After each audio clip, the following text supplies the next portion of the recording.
Fans and families will pack the bleachers tonight in high school stadiums across the country as football season kicks off in earnest.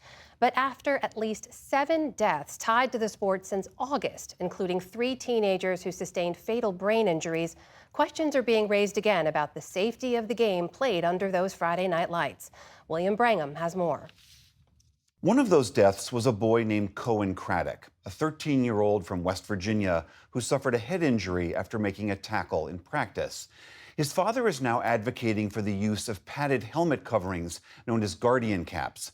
And he wants his son's teammates to stick with the game. I told him that, that this is a bad accident, to move forward. I didn't want them to have the weight of my son on their shoulders, but I wanted them to play for him. I wanted them to play Cohen strong. I don't think we need to take away football. I just think we need to maybe put more safety measures out there to protect our kids.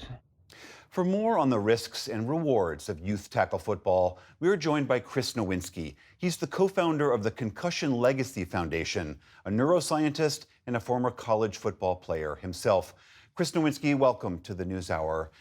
We just heard from that father, Ryan Craddock, who tragically lost his son to a traumatic brain injury in football. Help us understand these numbers in perspective. Why is it that it seems that tackle football exerts such a heavy toll? Well, I'm going to focus on the traumatic brain injuries. And I don't think, unfortunately, we can be that surprised that a few kids die every year playing football. There will be 1 billion head impacts created by the game of football this fall. So it's almost a miracle that there's only a few deaths. And that's because, helmets have actually done a good job preventing deaths, but they don't prevent every possible brain injury. The other thing to talk about is what are those billion head impacts going to do over time? And so we'll lose a couple now every year, but more will suffer long-term effects down the road.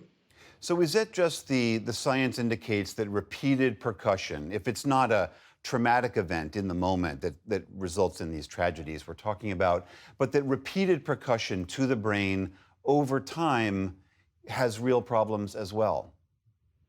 Right, and that's the area of research that I've focused on for the last 20 years, is that, having played, I took 10,000 head impacts. I survived like most people do, but I didn't realize till after I stopped playing that had laid the groundwork for the potential for me to have a disease called chronic traumatic encephalopathy. And I think that's where we really should be focused on. These unfortunate deaths give us a window into the fact that our brains are very vulnerable. And those hits add up over time. And what we're finding is that if you have a long football career and you take hundreds or thousands of head impacts, the longer you play, the greater your odds you'll develop a degenerative brain disease that will change who you are. And, to be honest with you, I started this so long ago, but I've recently lost friends. I lost one of my teammates at Harvard to this. So it's a serious issue. And what do you say to the many parents who say, I hear about those risks, those are isolated, perhaps, tragedies, but there is so much upside to this. There's sportsmanship, there's camaraderie, there's great exercise, the spirit that this brings to young athletes. How do you help parents weigh the benefits with these risks? Children, unfortunately, will die in these activities. Some have died randomly from heart disorders and other things. So the deaths don't really tell us what to do. The way I advise parents on youth sports is we absolutely want our kids playing sports and team sports. They do wonderful things for their physical and neurological and mental development. But what we don't need and what we have, but we should get rid of, is our children getting hit in the head hundreds of times a year. Not every sport has that. Only a few have that. And those that do introduce a risk of concussions that can change kids and this risk of CTE. So yes to sports, but say no to the head impacts. If your kid's taken more than 100 head impacts every fall in this sport, maybe try another sport, at least till their brain has had time to develop and grow. I would consider it maybe 14 to be a good guideline. No head impacts repetitively before 14. Let their brain grow, and then you can take greater risks when the kids might understand what they're getting into.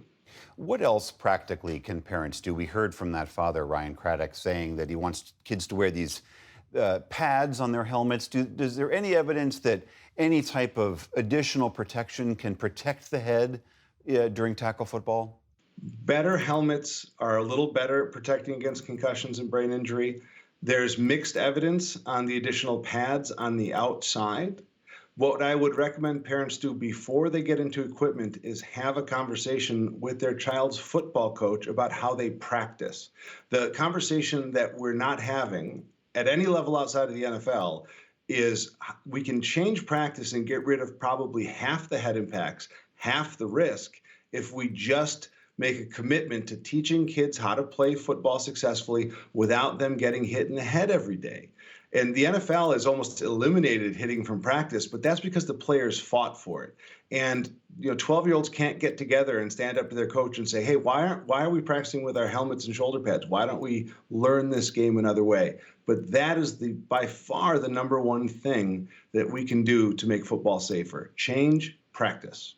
All right, Chris Nowinski of the Concussion Legacy Foundation, thank you so much for being here. Thank you.